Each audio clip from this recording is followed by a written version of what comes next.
Good afternoon. Barakmar, Reverend Father Joseph Shlomo, brothers and sisters. I would like to thank all of you for being with us today under the auspices of His Holiness More Ignatius Ephraim II and More Dionysius John Kowak, the Patriarchal Delegate to the Archdiocese, as we commemorate the 100-year anniversary of Sayfo. A couple things just to go over the program briefly. We will, I believe all of you have the program in hand. We will leave questions and comments to the end after Dr. Atto has spoken. We will open the floor if anybody has any comments. We also have some refreshments in the back for afterwards. Again, I thank you all for joining us. I would like to begin by discussing or talking a little bit briefly about the genocide. The genocide of the Syriacs, Assyrians, Armenians, Chaldeans, and other Christians started in Constantinople, today Istanbul, the 24th of April, 1915, as you all know. Then and there, 235 prominent Armenians were arrested and killed. And in this period, the Ottoman Empire was fighting in the First World War on the side of Germany and Austria-Hungary. Their opponents were the British and the French. They were trying to invade the West, and in the East, the Russians were putting pressure on the Turks. This was an exposed position for the Ottoman Empire, and when, on top of this, the Armenian nationals were growing, the Christian minority became known as an enemy or a threat for collaborating or potential traitors.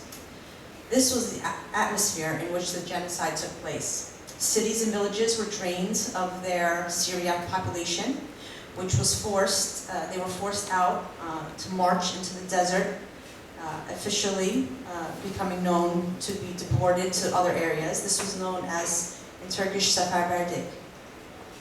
These deportations were often preceded by the killing of the men. So actually the death marches were often women and children. And many of them were murdered.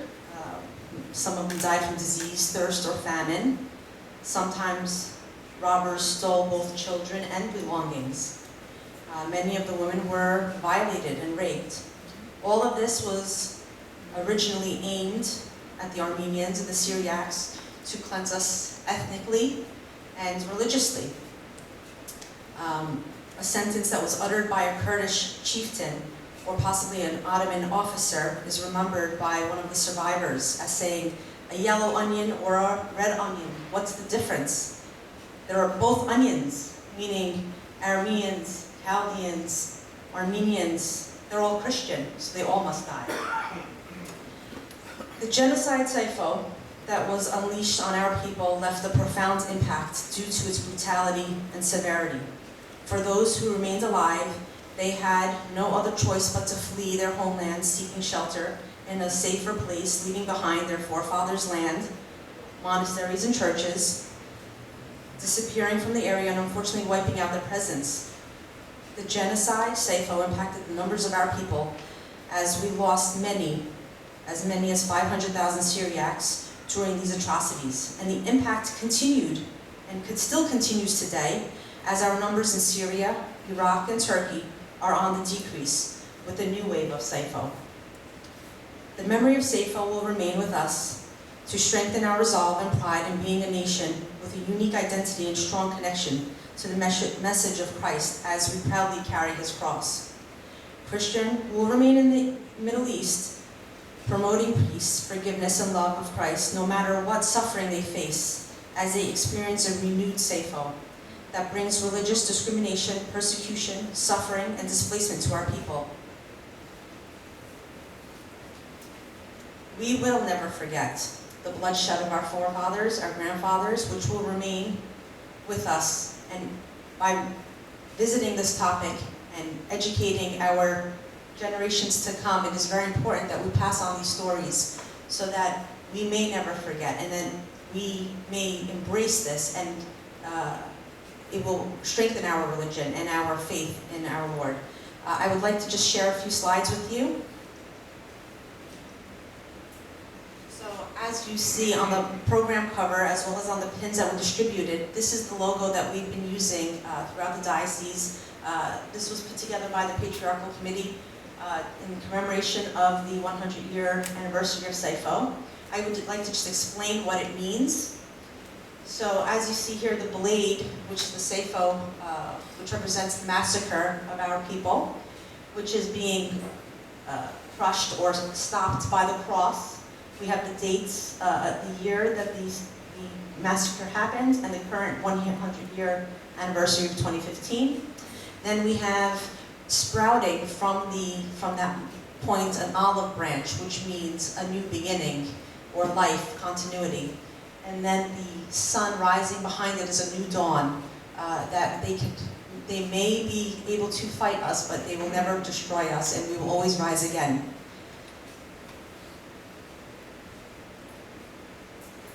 Here are some pictures that have been posted, and you can find more information on the patriarchal Sayfo genocide.org.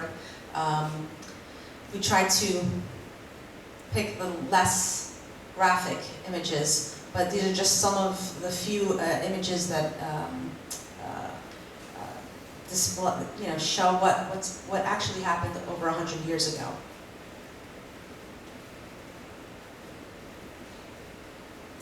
We have here the women and the children marching in the desert. We have in the bottom right corner, we have the children in the orphanage who were left without parents.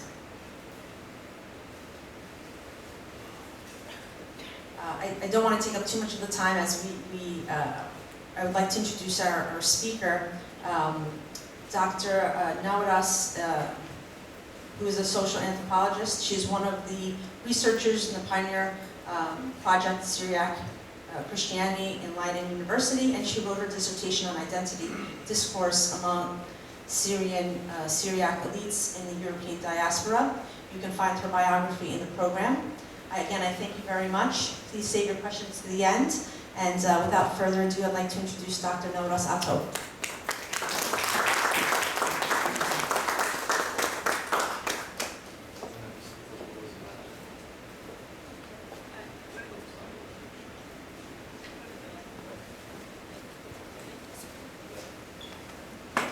May I ask you to stand up, please? We'll do the Tishmishta Sohdi, service of the martyrs. You can find it separate sheet.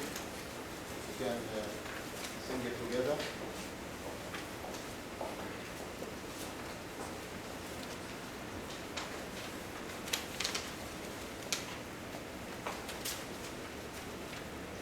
بطولوثو خثقاقا نبخل يوم هاليلويا وحشبنا خمرين نخستو لو دافي خافك منان هاليلويا ولو تطعموا كوخان ولصونا شقال بولبرو والروح قديشو من عالم وعدم العالم والمين امين لوخران خنسو دبريخي وركو والعلبة شمايو وين دياقر لخران خون نثاد رم قصنا وثخون صوما قال اسطري ليسو استقدروا من كرمي ونتساهد بريخي وراعي براومي عيلوي لمليخ مالكي وحدي وعيرد بشمايو بهولو ليهون عيدا يلديهم زيحو ليومعي دايهون شقال بولبرو والروح قديشو صدر حوما ودبرمون رويكون دم سيفو إثكال لدون لوحاش لون بيت مديشو حزين بسقيفو وأروينا لو أرقشنا نبنصاني بطول حوب مريو رحيم علين وعذرين أي كود إثقاط السهدي واتفاسق دوما يندم نقناث روح قدشو وبحور بوشين عبدان. Thank you, Father Joseph. Also, before we have Dr. Atto up at the podium, I forgot to mention we do have some books related to Sayfo in the back on the table. If anybody would like to take a look or purchase them on your way out while you're having refreshments, they are for sale. Thank you.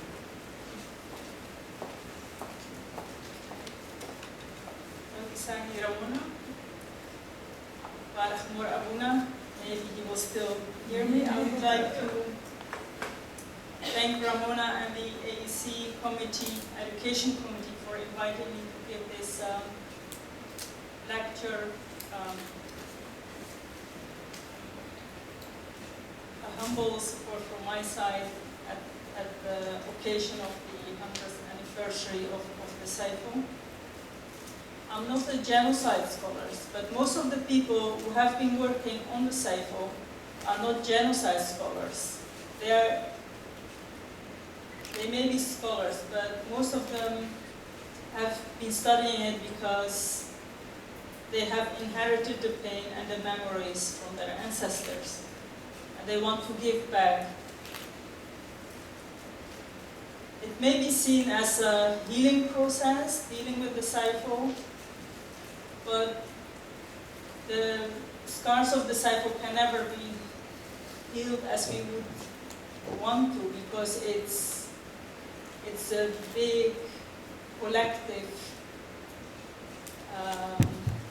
trauma that we will never be able to fully recover, even though we may be able at times to ignore it, but ignoring is part of the trauma, and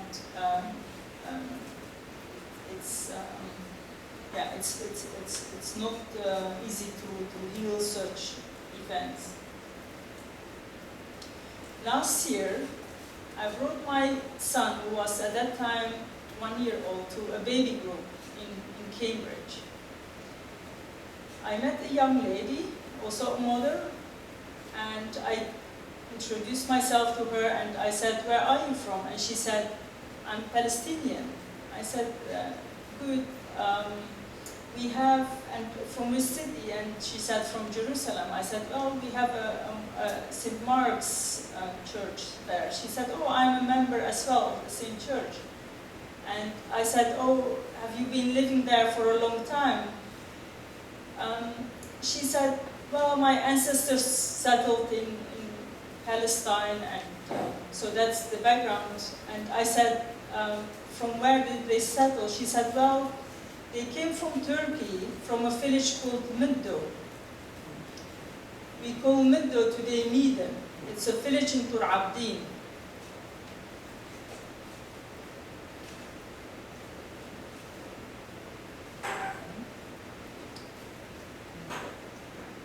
Apparently, before the Sayfo, a group of Syriac from Middo, and perhaps it was a bigger Garwan, as they called it, they went on a pilgrimage to Jerusalem, and when they came back, they were confronted with the Sayfo. She said she didn't know much about it, but this was the language that she was using. She said their houses were destructed and there was a crisis.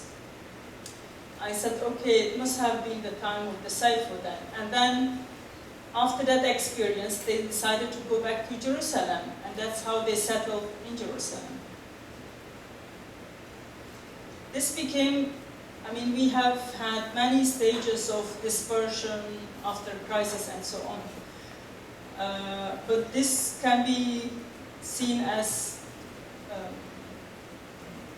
another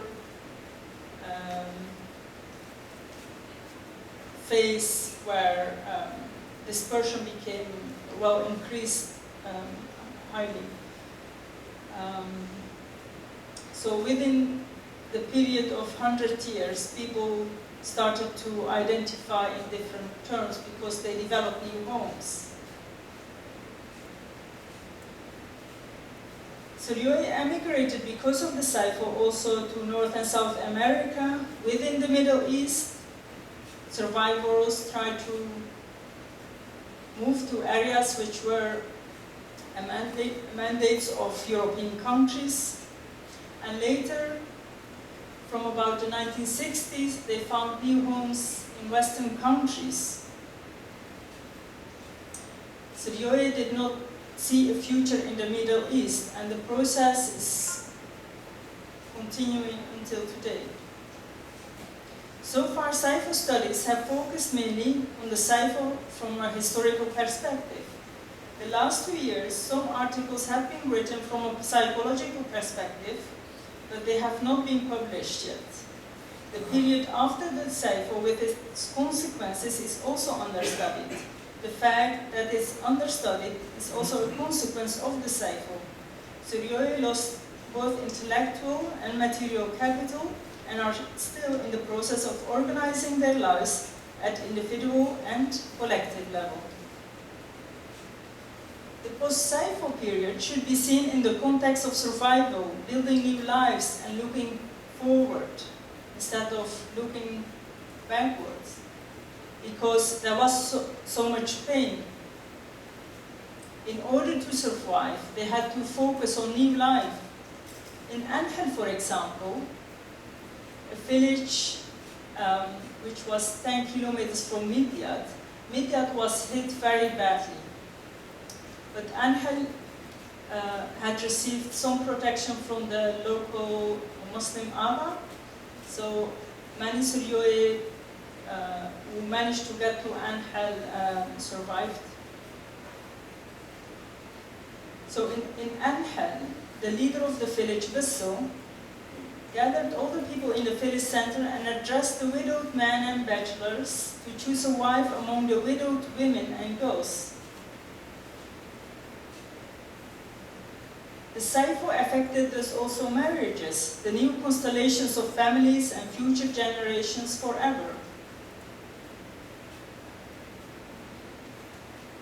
Syriac lost many lives during and in the years after the Sayfo.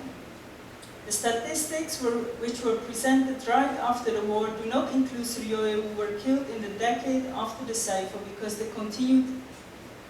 of the continued attempts to kill Syriac because they were in a weak position. One should imagine that they lived as slaves in the first decade after the Sayfo for the local Kurds in order to survive. Many of these survivors that in exchange for a little piece of bread per day, we had to work very hard and they misused us.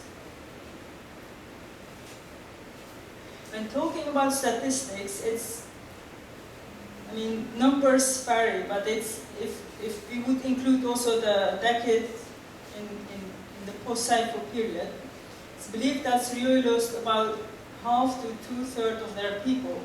Proportionally, this is more than the loss of the Armenians during the same genocide and the Jewish losses during the Second World War. But numbers are not the most important. The loss of human lives affected also the Turkish society in broader terms. With the killings and expulsions of the Christians, there were not enough qualified people for many professions, from medical doctors to musicians to agriculturalists. We have, for example, a picture of a Syriac music ensemble in Diyarbakir taken in 1914, just before the war started. After the Sayfo, they were no longer there. When in the decades after the Sayfo, the Turkish government sent someone to this area to find musicians in order to develop a national orchestra, it was not successful because of the disappearance of the Christians.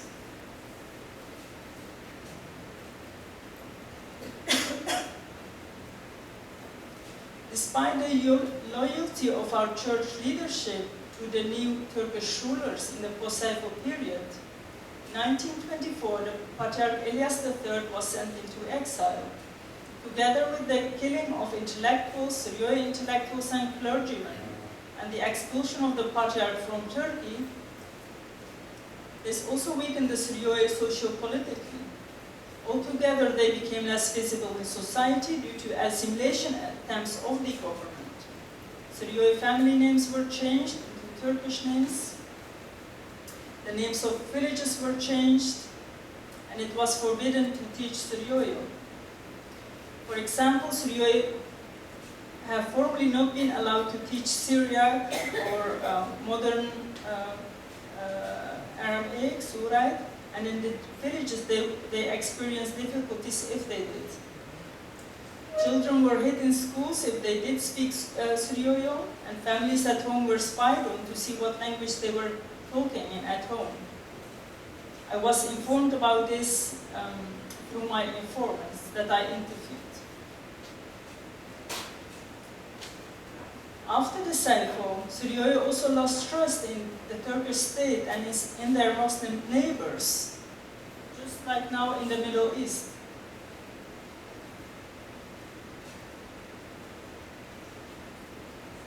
Suryoyo lost trust in the state as an institution that ought to protect its citizens. Patriarch Ephraim at that time, when he was a bishop and represented the Patriarch Ephraim III, he requested at the peace conference in Lausanne autonomy for the Suryoyo because he argued that he did not want his people to live under Muslim rule anymore because he did not trust that Muslim rule would be able to provide protection. Suryoyo also worsened their relationship with the Muslim neighbors, among whom many were involved in the killings or continued abuse of Suryoyo. This has had long-term traumatic effects. The reaction to fear from future potential harm from their Muslim neighbors or the state developed boundaries between them. Suryoyo children in Turabi, for example, were always warned that they should never fight with Muslim kids because the Muslims could harm them in an act of revenge. Better take distance than going into conflict with the Muslim kids. Informants of mine told me, boys, they said when we were little, if we had a fight with a Muslim kid on the streets, and our parents would know about this, then we were also hit by our parents, because they said, we told you never to have a fight with Muslim children. This protection strategy of parents and church leadership was used at different local, national, and international level. The Turkish government made use of the church leadership and other secular informants in its attempt to develop a specific attitude, loyalty among the Suryoyo towards the state. If no loyalty was shown towards the state, people would or could be harmed, if not threatened with being harmed.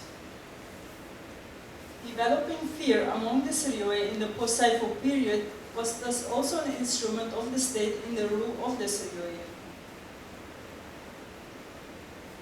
The socio-politically weakened position of the Suryoyo in Turkey explains also the development of a slave mentality.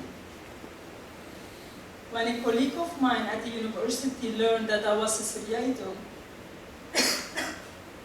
he said, "Oh, I know some Suryoyo in the church board in Istanbul. They told me that the present government is good for the Suryoyo." I said to him, "No matter which government is ruling, it is most likely that the people in the church board will always tell you that it's a good government, because if they are critical, they will be threatened." In the diaspora, you will see people among the Suryoyo who are critical of Turkey, but you will also see people who fear for the consequences of criticizing Turkey and request the others to keep quiet. In psychology, this is called the slave syndrome. People who have developed the slave attitude have started to identify with their oppressor and aim at becoming like the oppressor. Psychologists who did research among Jewish Holocaust survivors concluded that their patients, for example, suffered from the slave syndrome. And we could see this also among Syriac and other victim groups.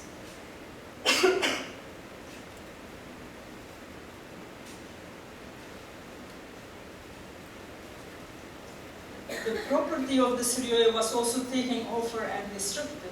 For those Syriac who went back to their villages several years after the Sayfo, they had to live with a reality which was hard but true. Their houses were occupied by Kurds, their lands taken over, and often Syriac women and girls worked for them as slaves. For the enslaved, it must have been a harder reality. They must have been living with guilt and shame, even more so after the Syriac survivors resettled back in their villages.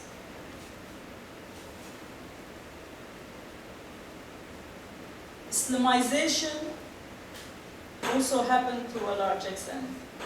So far, we have no statistics about this. But from eyewitness accounts, one could assume that this took place on a large scale. Especially women and children had to fight for their life and to save themselves from abduction by Muslims. Syriac girls had become an eager prey for Muslim men who wanted to catch a beautiful girl for free. When confronted with abduction and Islamization, many women and girls chose for committing suicide rather than accepting a new Muslim home.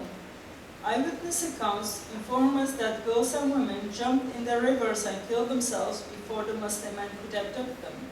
But many children and women did become victims of forced Islamization. To mention two examples only, in Omid, Diyarbakir, the Muslims snatched the babies that Christian women held in front of them while they themselves were led to their death. Arabashi notes that in 1918, only few were left in Diyarbakir, among them children under 12 and older women who survived from begging. Bishop Sleman Henno mentions that in Helwa, in northern Syria, the children were taken by the Muslims and converted to Islam. I have not come across any sources mentioning specifically that women chose to convert to, that they chose themselves to convert to Islam. But an oral account of Hanna Mure from Kvarze, a village in Dur Abdin, recorded by Jaume Sawa in Sweden, mentions the name of a Wo family who chose to convert when they were confronted with the Sayfo. But only the man remained Muslim after the Sayfo, and the rest of the family reconverted. The man was also involved in the destruction of the church and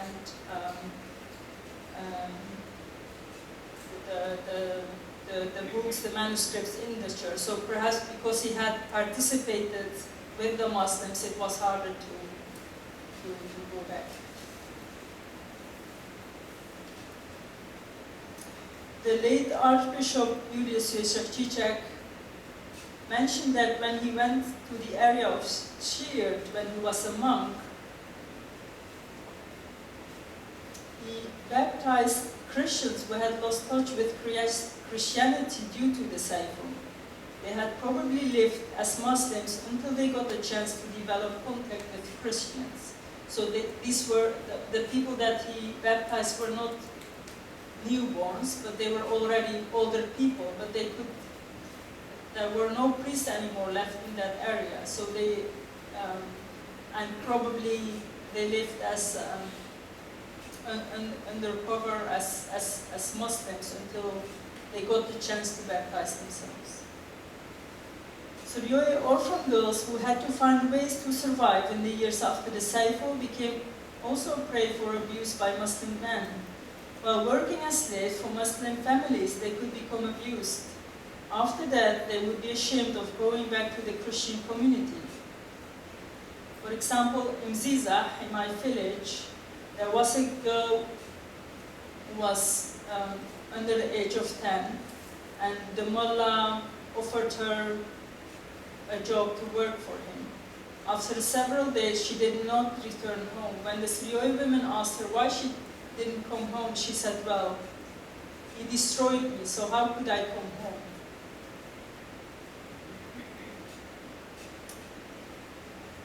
Syriac also lost intellectuals and religious leadership.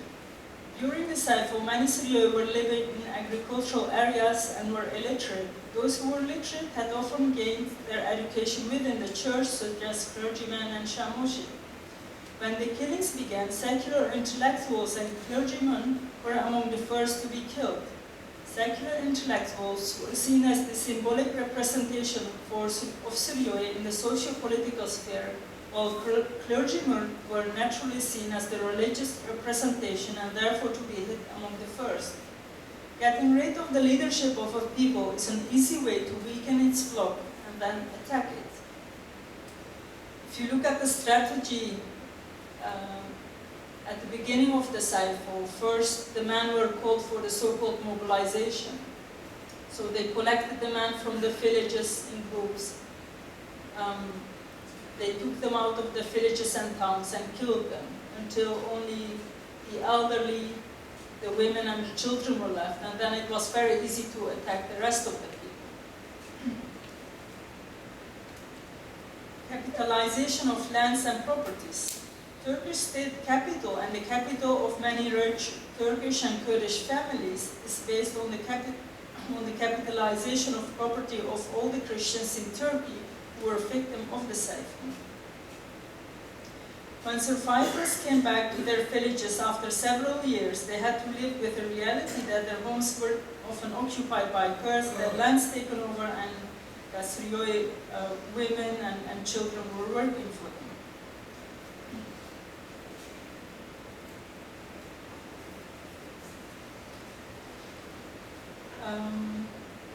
And because of this, sometimes Syrian survivors had to leave their own village and find other homes in other villages. It would be interesting to look into the consequences of the demography for the Syrian after the Sayfo. When considering that many lost their property, both house and land, Syria had to survive as slaves for the local Muslims and from begging into years thereafter, before they regained some strength.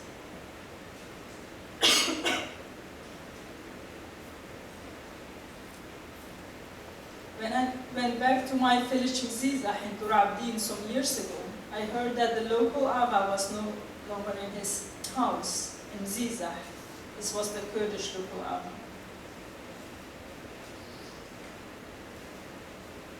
I decided to go inside because I heard that it was a former monastery. It was a big house with many different rooms and a part which was used as a stable. In the stable, I saw several crosses engraved in stone, which indicated that the place was a former Christian property. I had a similar experience in the village Marbobo, which is near Nisibin. Kurdish Agas used their power forcefully when claiming from the community and other families whatever they wanted.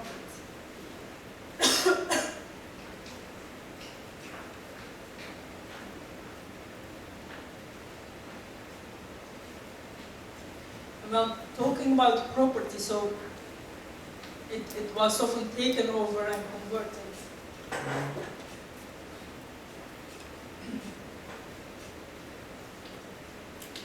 But property was also destructed or had to be abandoned. And in the decades after the Sayfo, the Syrian who survived had to work hard for their survival. They had to make sure that they could get some bread in order to get through each day. So they could not think also of their material culture, such as buildings or even manuscripts and so on.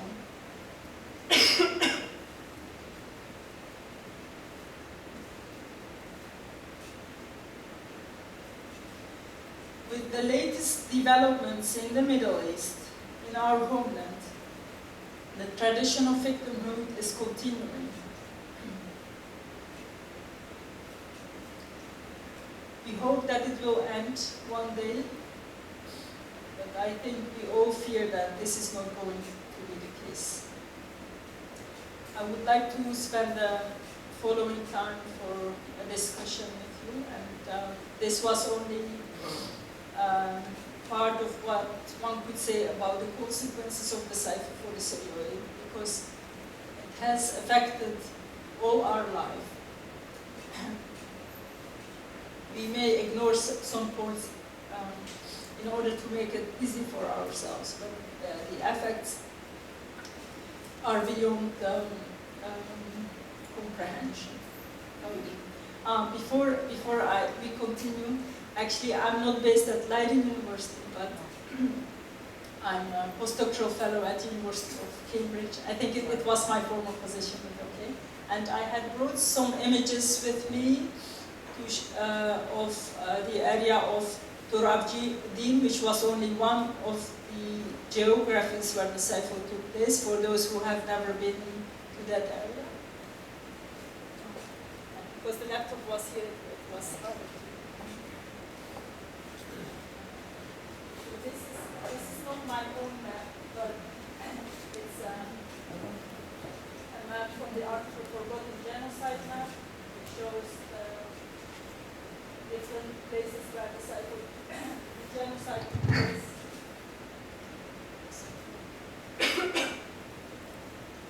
The geography where the genocide took place, also regarding the Armenians, the Greeks, and the Syriac. People who are interested in it, I could send it to them later. This is typical to Din. It's very hilly. In spring it's very green, but in autumn it can be also very dry. The houses had not many windows. Could be that they had to protect themselves, but it's also easier in terms of heating it, and you know, I believe that in the summer it can be cool and in the winter warm. So the green area is Din. It's the border area with Syria and Iraq.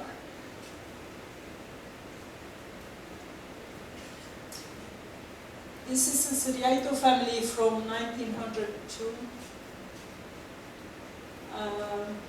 Knowing that Midyat was hit very badly, we don't know what happened to them, we don't know who they are, but the source said that they are Syriac.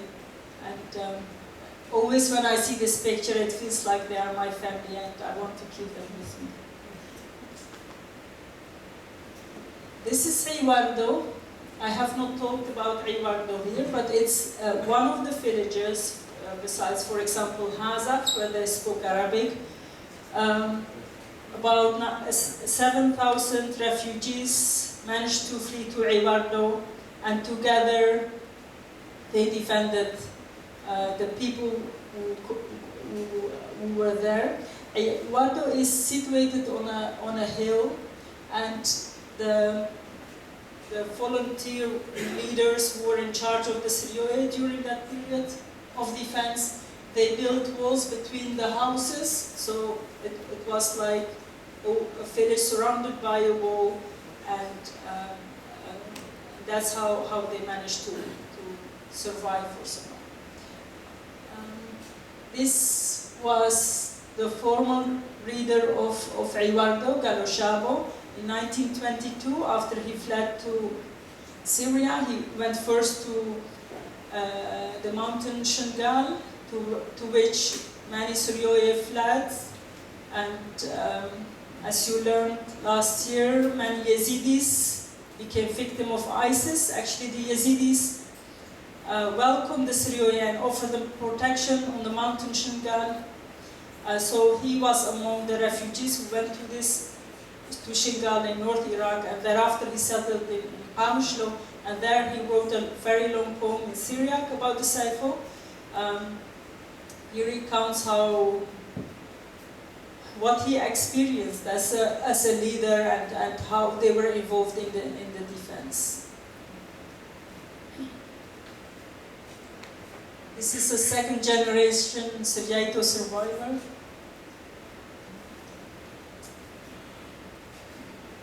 This is my great aunt. She survived the Sayfo, and in the decade after the Sayfo, she was in a group of about 20 people. They were again attacked by Muslim men. The man killed,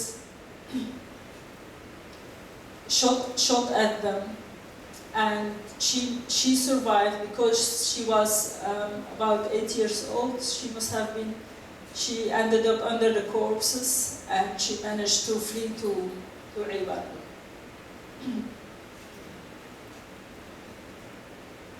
Typical Syriac hands. These hands were very hard. They were shaped by the decades after the Sayfo.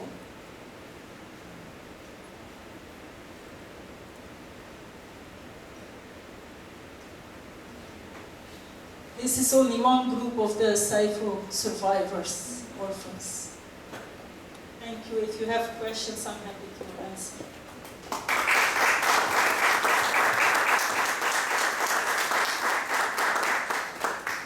Thank you very much. I apologize for the error in the program. Thank you for the correction. At this time, we would like to open it up to any questions or any comments that anybody has for Dr. Atto.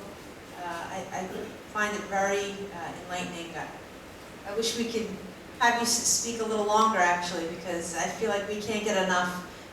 It's a part of who we are, it's a part of our history, and it's very important that we pass on these stories and for future generations to appreciate and understand, and because it is a part of our identity. Any questions, any comments? Yes? I have a question about the Turkish authorities now justifying what happened at that time, that these people were trying to betray the Ottoman Empire. So what do you say about this common saying? Because I heard such a justification for these massacres from so many people. I know that I personally don't believe in that, but in terms of like as a scholar, how do you respond to this? I mean, in the first place, as a human, I find it a pity that a government in charge is raising generations of humans with lies. At the moment, if you look at Turkey, it's a pity that millions of people are raised with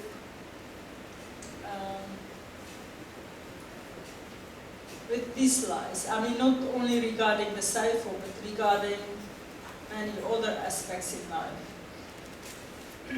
Even some Syriac in Turkey have come to believe that there was no such thing as a Sayfo, because of the propaganda that the Turkish governments are using. This may be part of the psychology of the victims, that in order not to confront themselves, like in Istanbul, there are many influential Syriac. They own a lot, they are rich, and if they would believe that there was such thing as a Sayfo, and they would express that, then they would also see the consequences of that on their life. I mean, it's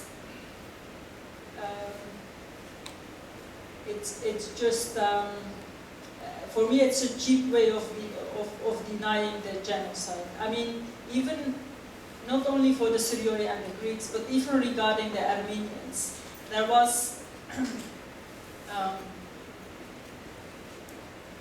minorities, even during the Ottoman Empire, were denied a lot of, or many rights. And even Armenians, they just demanded more rights. They demanded that the rulers be more inclusive.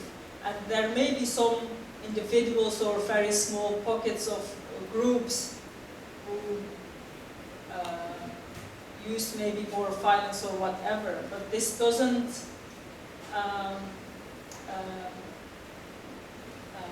mean that the government should kill or decimate all the Armenians and then continue with all the Christians. So for me, it's a very cheap argument that I don't pay attention to. And I mean, I'm not a genocide scholar, so I don't have to focus my research on that question. I focus more on what happened to the Syriac and to our heritage. Thank you. Why don't we use more specific terms like ethnic cleansing? This to me sounded like the Turks trying to cleanse Turkey of all the non-indigenous, if you want, people in there. You know, the non-Muslim, Sunni, Turkish, whatever. But, so, you know, have we used the term ethnic cleansing? I think this would be appropriate anyway. And how much of that, what happened there lays, how much responsibility is on our collective leadership back then? I know a lot of our people were illiterate, but I'm sure we had some educated people. I'm sure this did not happen overnight. I mean, nobody could have foreseen this. I'm just asking a lot of questions, but unfortunately, you know, this is, whatever happened there is happening even today in the Middle East. We know that, but the one that bothers me is that there was no foreseeing of these kind of things. You know, and what do we learn today from back then to enrich our culture and our population, rather than, yeah, we're spreading everywhere in the world, but we're also dissolving. I mean, you die once, it's fine, but you know, now you're going to die in a different way, whether it's culture, language, Syriac, if you want. I think I asked too many things.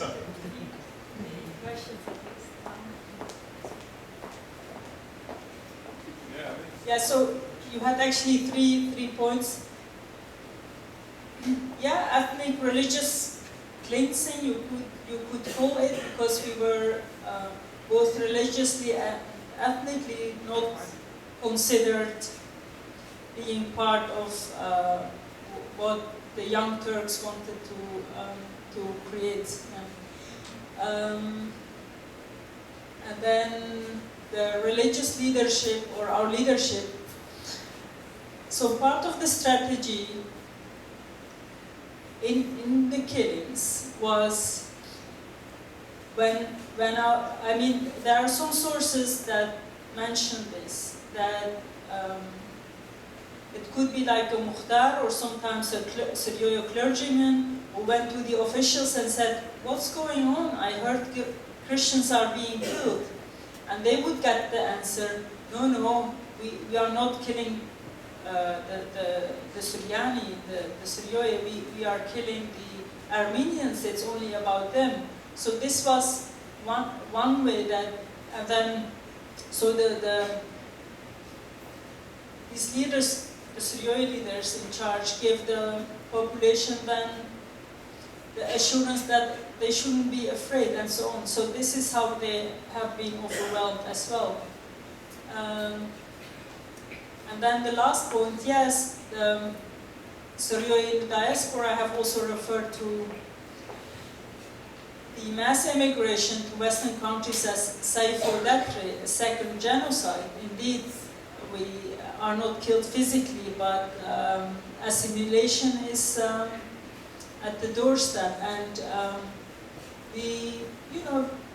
there have been different initiatives in order to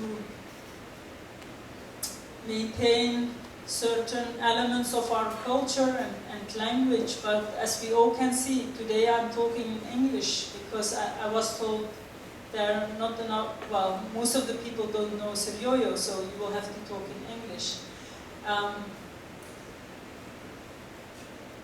Yeah, we are experiencing it just now, so I can't say much more about that. A different question. If you look at the Jewish Holocaust, overall, today assume that the Jews are very smart people, intelligent. Yet they allowed 6 million to be destroyed by Hitler, one man, which to me is a little bit hard to understand and accept. If they are that smart people, how would they allow this to happen to them? The same thing with our people. If our leaders were that smart, the inheritance of our great history, great traditions and so on, how would they allow this to happen? Was it lack of organization, lack of understanding, or they didn't care? I mean, this to me, it's a part that we have never understood and we never researched. And it seems to me, if you are well organized, this cannot happen to you. If we are completely disorganized, anything can happen. But I don't see any research about that. Why this happened? You can say it's religion, but it seems it's more than that.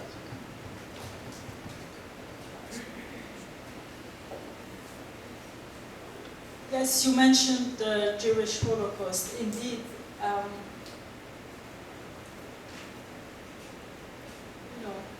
but being smart is something different than being in charge. So, like during the Holocaust, it seems that many intellectuals were killed,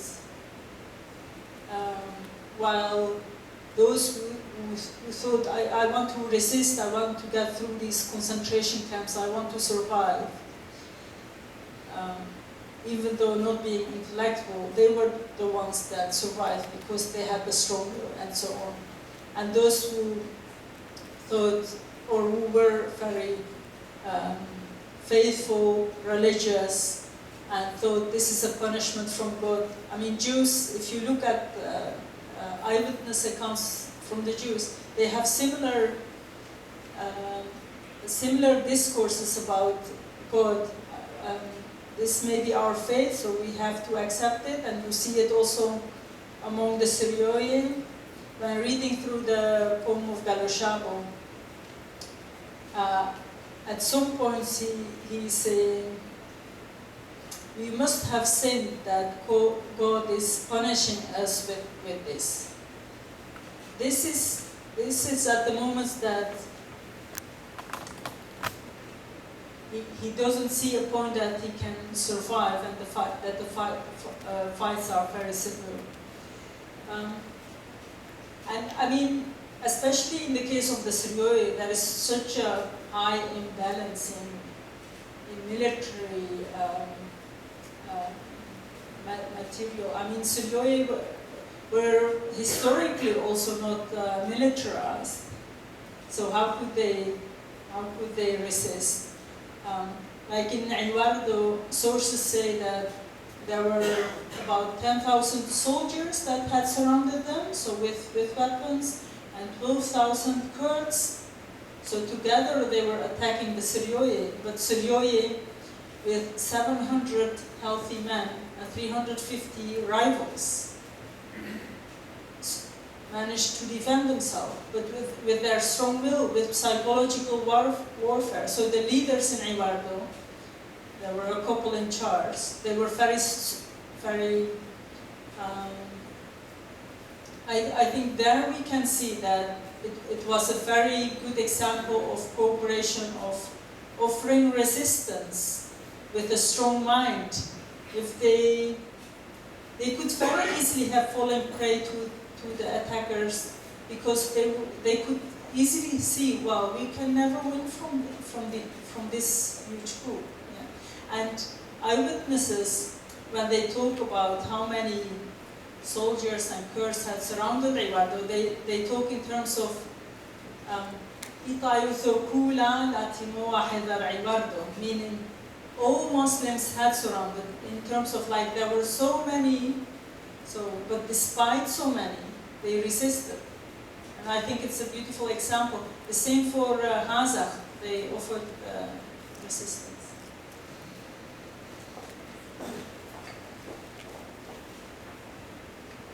From what I understand, the Turks have always denied Sayfo, but they do say that the Syriani and the Armenians were anti-Turk. So I've always understood that the Turkish government has denied Sayfo occurring. But they agree and concur that the Syriani and the Armenians were against them in the war. Why haven't the Armenians and the Syriani come together to say to the Turks, but what you're saying is contradictory. You're agreeing that we had to be killed because we were against you. No different than the Jews. Hitler's attitude towards the Jews was that they were anti-German. But for the last 60 years, the Jews have been able to create a tremendous understanding among all peoples that they were a Holocaust.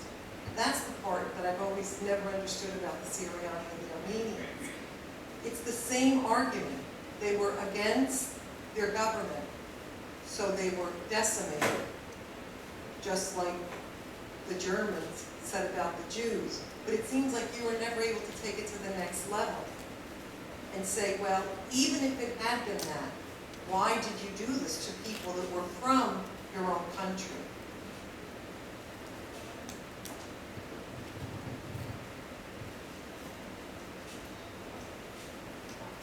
I think it's a very political question, like recognition, and like the case of the Syriac.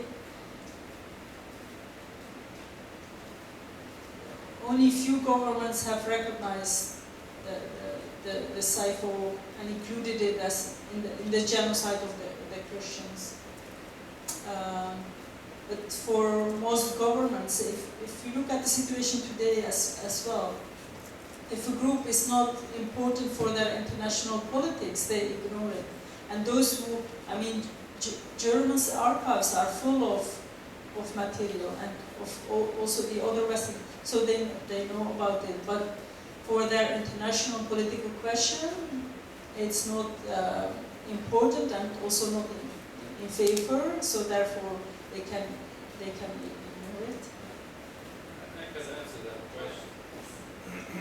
The answer to that question is simply that Nazi Germany lost a war against the United States. The United States dictated whatever they want.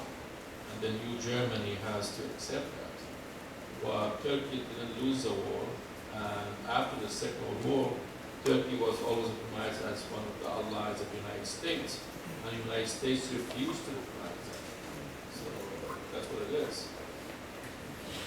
That's not what, I mean, actually, in my opinion, Turkey did lose the war, but in the negotiations after the war, the Western countries how do you say that?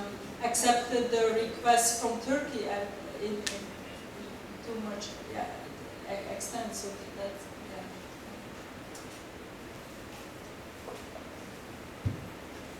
Just to follow up on that, I think that was part of the problem. After the Second World War, the Western Allies held the Germans to account. They marched the local citizens through the concentration camps to show them what the government did in their name. They started denazification efforts in the various zones that the three allies occupied. But the Turks have never been held to account in the same way. And as you said, they lost the First World War, but they were never held to account for the 2 to 3 million people that they recklessly murdered. And even to this day, the Turkish government stubbornly refuses to accept any kind of, what shall we say, they won't even acknowledge that what happened was a government-inspired genocide. In fact, anytime anybody uses the word genocide, they become violently aggravated and immediately do political revenge, so to speak. And I think that's the problem. I think the Turks have never been really held to account for what they did in the same way that the Germans were after the Second World War. And I think that's why today the Turkish government is able to get away with what it has been doing.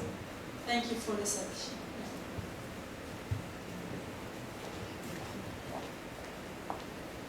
I would answer this statement. Turkey was considered the first line of defense for the European, for the American against the Russian. That's why they're getting away with murder. Thank you.